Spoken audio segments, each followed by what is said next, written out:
అక్కడ చాలా ప్రతిష్టాత్మకంగా జరుగుతుంది 2 days పాటు అక్కడ ఎన్నికలకు సంబంధించి చంద్రబాబు చేసిన వ్యాఖ్యలు. ఎస్, కమింగ్ బ్యాక్ టు జూబ్లీ హిల్స్కి వద్దాం. నాగేంద్ర గారు, ఏమనిపిస్తుంది మీకు? ప్రతి రౌండ్లోని కూడా అక్కడ ఆధిక్యం కనబరచడం కాంగ్రెస్ అంటే ఎక్కడ, ఎందుకు నెక్ టు నెక్ ఫైట్ ఇచ్చారు, ఫైట్ ఇవ్వలేదని కాదు, బట్ ఎఫెక్ట్ ఎక్కడ పడింది? అంటే ఇప్పుడు బైసాబ్ చెప్పిన మీరు కూడా చెప్పారు, ఎన్నికల కమిషన్ని మనం తప్పుపట్టే విధంగా బీఆర్లో ఏదైతే జరిగిందో మేము చాలా క్లియర్గా ఇక్కడ కూడా జరిగింది, ఇక్కడ కూడా ఓట్లు అంటే ఓటర్ లిస్ట్ను మ్యానిపులేట్ చేసిండ్రు అనేది మేము ఎలక్షన్ కమిషన్కు పెట్టినాం. ఒకటి. రెండో విషయం నేనేమంటున్నా అంటే, ఏదైతే ఎన్నికలు జరుగుతున్న టైంలో మనం అక్కడ ఆ ప్రాంతం లోపల చూస్తే మా ఏజెంట్లను బెదిరియడం, లేకపోతే అక్కడున్న చనిపోయిన వ్యక్తులందరినీ తీసుకొచ్చి ఓట్లు వేపించడం, ఒకటే పేరు మీద ఒకటే ఇంటి అడ్రస్సు ఒకటే ఓటర్కు ఫోటోలు మార్పిడి చేసి ఓటర్ లిస్టులో పెట్టిన వాళ్ళని తీసుకొచ్చి ఓట్లు వేయడం. మా అభ్యర్థి కూడా వెళ్ళింది అక్కడికి, ఫంక్షన్ హాల్లో ఎక్కడైతే జరుగుతుందో ఆన్నే గడబడి సూర్వాయి. ఇప్పుడు గతంలో ఓటింగ్ శాతానికి ఇప్పుడు ఓటింగ్ శాతానికి పెద్ద డిఫరెన్స్ ఏం లేదు.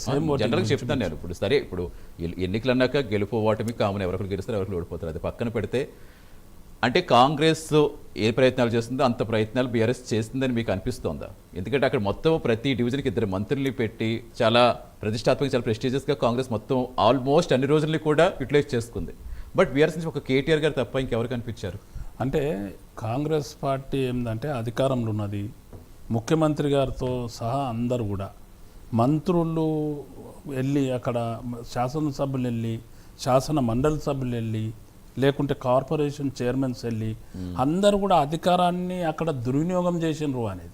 అంటే ఎన్నికల కొరకే అధికారాన్ని వాడారు. మేము ఆ విధంగా జరగలేదు కదా. మా తన కేటీఆర్ గారు పోయినా, హరీష్ రావు గారు పోయినా, లేకుంటే మాజీ మినిస్టర్స్ అయినా ఎవరు పోయినా కూడా ప్రజాస్వామ్యబద్ధంగా మేము ఫైట్ చేసినాం.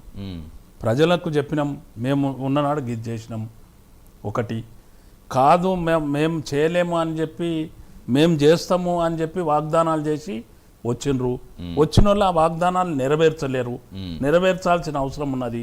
ఒకవేళ నెరవేర్చాలి అని మీరు భావిస్తే, ప్రభుత్వం నెరవేర్చాలని భావిస్తే ముఖ్యమంత్రి గారు ప్రజల వైపు తిరగాలి, ప్రజల వైపు ఆలోచన చేయాలి, ఇచ్చిన మాటను నిలబెట్టుకోవాలి. అంటే ఈ జూబ్లీ హిల్స్ రిజల్ట్ మీకు వచ్చింది అవకాశము, మీరు ఉపయోగించుకోండి, మాకు ఓటేయండి. మాకు ఓటేసినట్లయితే ఈ ఓటు ఈ సీటుతోని మేమేం సీట్ ఎక్కేది లేదు. ఆ సీట్ రాకపోతే వాళ్ళేం చెప్తుంటా. ఇప్పుడు ఎన్నిక గతంలో ఏ ఎన్నికలు హైప్ ఇచ్చారు, ఇది కంటోన్మెంట్ ఆల్రెడీ జరిగింది, బట్ జరిగిందా లేదో కూడా ప్రజలకు పూర్తి స్థాయిలో తెలియదు, ఆ నియోజకవర్గం తప్పించి. బట్ ఇది అలా కాదు, మొత్తం యావత్ ఎక్కడ తెలుగు వారంటే అందరినీ కూడా ఆకర్షించింది ఎన్నిక. ఓన్లీ తెలంగాణ కాదు, అంటే జూబ్లీ హిల్స్ అంటే ఆటోమేటిక్గా దానికి ఒక బ్రాండ్ ఉంది, ఆ బ్రాండ్ని బట్టి అది ఆటోమేటిక్గా కంటిన్యూ అవుతుంది. బట్ ఎన్నిక అనేది కూడా అంత హైప్ తీసుకొచ్చింది.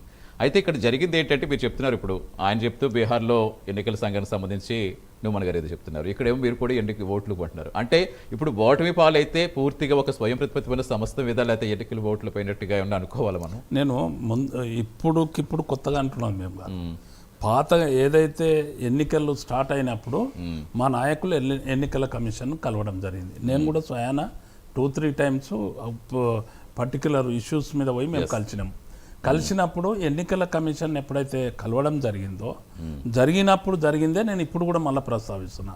ఈ విధంగా జరిగేది లేకుండే, అధికారాన్ని మొత్తాన్ని కూడా అక్కడ పెట్టేది లేకుండే, అది ఏదైనా వాళ్ళు గెలిచిండ్రు. కాబట్టి నేను ఒక్కటేమంటున్నా అంటే, అంతకన్నా ముందు ప్రజలకు మేము అపీల్ ఇచ్చింది ఏంటంటే, వాళ్ళకు విజ్ఞప్తి చేసింది ఏంటంటే, మనకు రావాల్సిన ఏదైతే 6 గ్యారెంటీలు కానీ బాకీ కార్డ్ అయితే వాటన్నిటిని కూడా రావాల్సిన అవసరం ఉన్నది. అవి రావాలంటే ఖచ్చితంగా కార్ గెలవాలి, అక్కడ సునీతమ్మ గెలవాలి అని చెప్పి మేము చెప్పినాం. ప్రజలు దాన్ని జూబ్లీ హిల్స్ ఎన్నికలకు సంబంధించి అప్డేట్ చూస్తున్నారు. తిరుమల గారు మీ వెర్షన్ తీసుకుంటాను. జూబ్లీ హిల్స్ ప్రస్తుతం ఉప ఎన్నిక 8 రౌండ్లలో కూడా కాంగ్రెస్ అభ్యర్థికి మెజార్టీ దక్కింది. 8వ రౌండ్లో